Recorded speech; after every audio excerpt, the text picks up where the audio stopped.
Good morning and welcome to Earth Echoes with Amber Fields.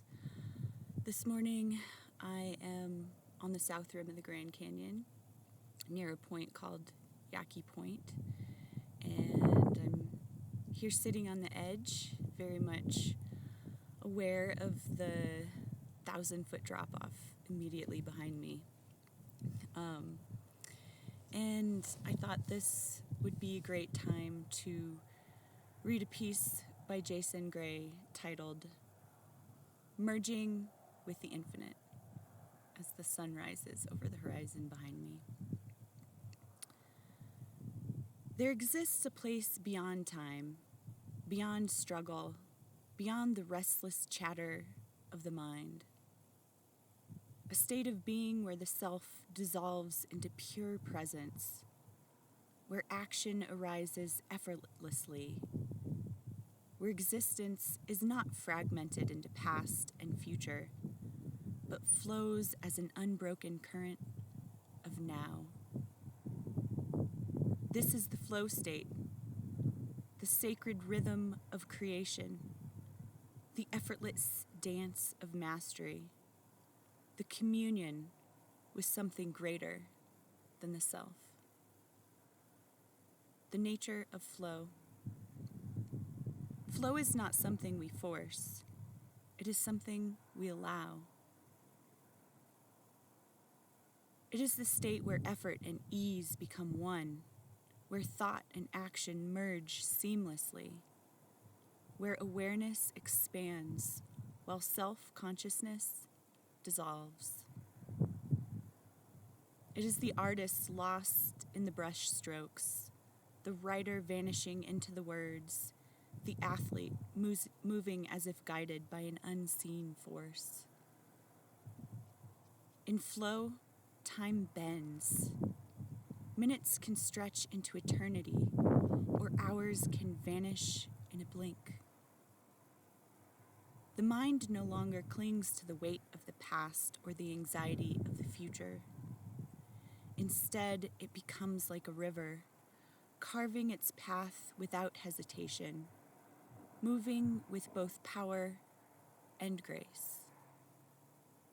The doorway to flow. The doorway to flow is presence, not the fractured presence of the distracted mind, but the deep, immersive presence that arises when all attention is surrendered to the task at hand. This doorway is hidden from those who seek it too desperately. It opens only when we let go, when we trust, when we become absorbed in the process rather than fixated on the outcome.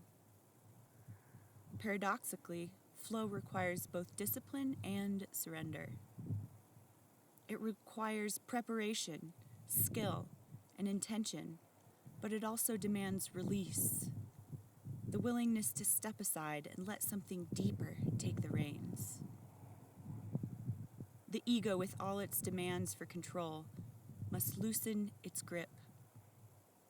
Only then can the vast intelligence beneath thought take over. The silence between the notes. Flow is the space between thinking and doing, between pushing and allowing. It is the silence between the notes that makes the music alive. It is the emptiness that allows fullness. It is the breath before the exhale, the instant before the arrow leaves the bow.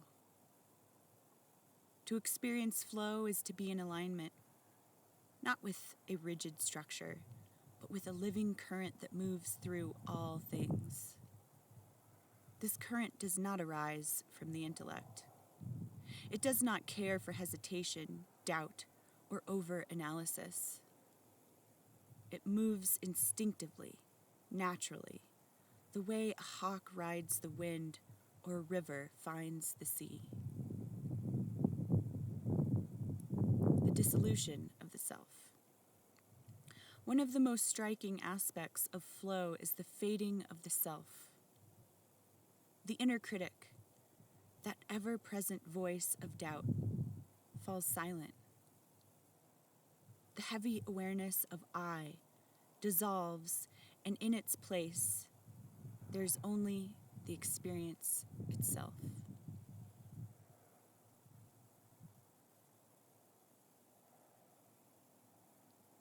It is not I am writing, but writing is happening. Not I am playing music, but music is flowing through me. This is the great paradox. When we lose ourselves, we find ourselves. When we stop trying to control, we gain mastery. The more we grasp at flow, the more elusive it becomes.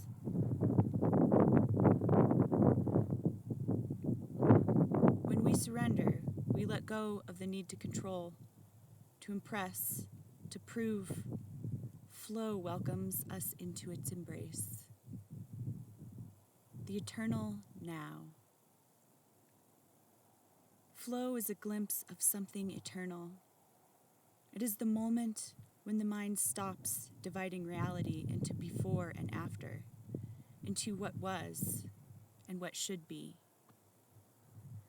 It is a state of perfect harmony with the present moment, where life is not a series of disconnected events, but a single unfolding expression of being. Some call it the Tao, the way, the great stream. Others see it as divine inspiration, the hand of the muse, the breath of the infinite. Whatever name we give it, the experience is the same. Unity, harmony, transcendence. Living in flow. The great masters of all disciplines, from martial artists to musicians, from scientists to mystics, do not merely visit flow, they learn to live in it. They cultivate the conditions for its arrival through practice, patience, and deep engagement with their craft. They understand that flow is not a rare gift bestowed upon the lucky, but a state that can be nurtured and invited through devotion. To live in flow is to align with something greater than personal ambition.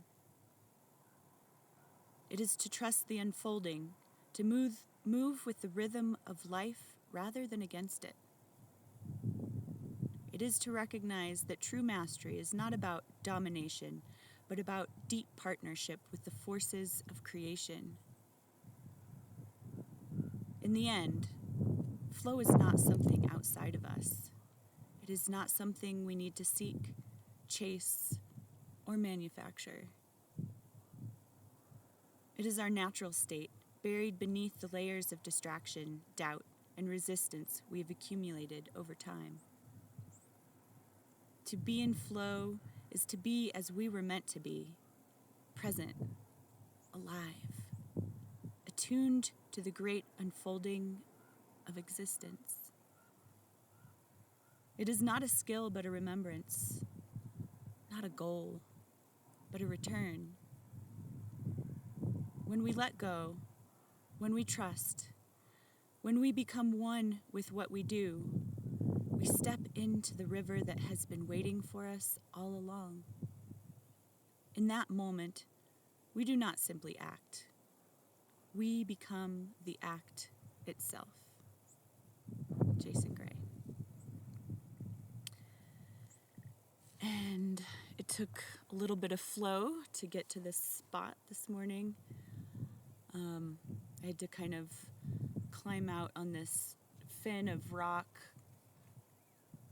to the end of this steep cliff. And there is a little bit of a climbing move that's not too hard, but going up is always easier than going down. And so I thought to myself, oh, I wish someone was here to help me.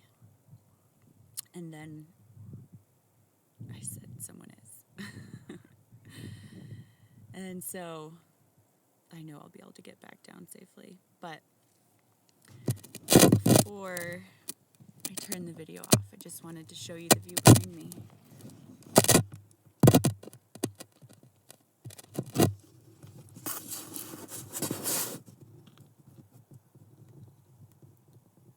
Looking towards the South Kaibab Trail, and you can see that, maybe you can see the drop behind me is right there and quite large. So